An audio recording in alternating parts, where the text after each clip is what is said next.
I'd said it before, and I would say it again.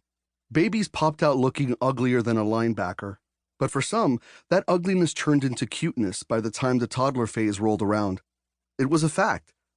Once you got them past that poopy diaper stage, the baby started looking and smelling better. What made me the expert on this stuff? My little sister Meggie.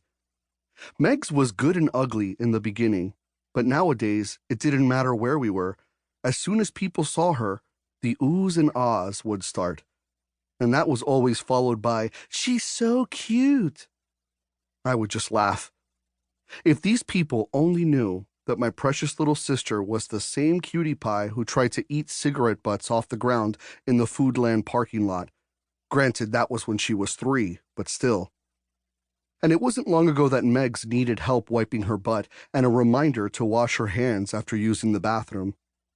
She was also the same peanut who shared her bed with our very large and slobbery bull mastiff, Otis.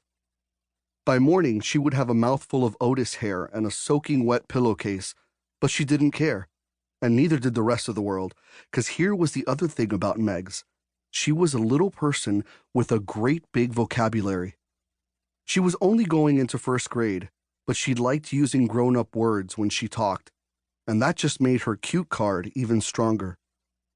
It was her whole package that gave her the superpower ability to melt hearts, and we were going to need all of that to save our family this time around. I was firing another pass through my trusty tire target when Meggie yelled, "Gavi, Daddy needs your assistance." Assistance? See what I mean? She scared me pretty good by yelling like that when I wasn't ready for it, so my throw sailed high. It was the first pass I'd missed all afternoon. Blockhead Otis ran and snatched my football and raced around with it in his mouth. "Drop it!" I shouted. Fat chance.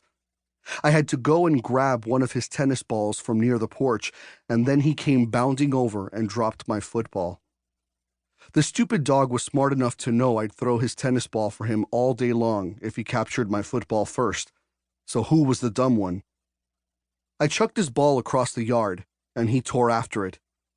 Then I turned to Megs, ready to yell at her for scaring me like that, but instead, I burst out laughing. She had grease and dirt smeared across her upper lip. "What?" she whined. "Nothing." I wasn't going to tell her. Cute or not, she was still my little sister. "What's Dad need help with?" I asked. She shrugged. "He didn't say." I picked up my football and wiped it clean on my quarterbacking towel. "Let's go see." We walked around the side of the house, and I saw that Dad had the jack slid under the front of Mom's car. "You're going to be driving before we know it," he said. "Figure it's time you learn how to change a flat. Not everything can be about football, you know." "I know," I said, even though football was all I could think about these days. Preseason would be starting soon, I hoped. The school still hadn't hired a new coach. Dad got down and showed me where he'd positioned the jack under the car and how he'd stuck a block of wood behind the back tire to keep it from rolling. "Safety first," he emphasized.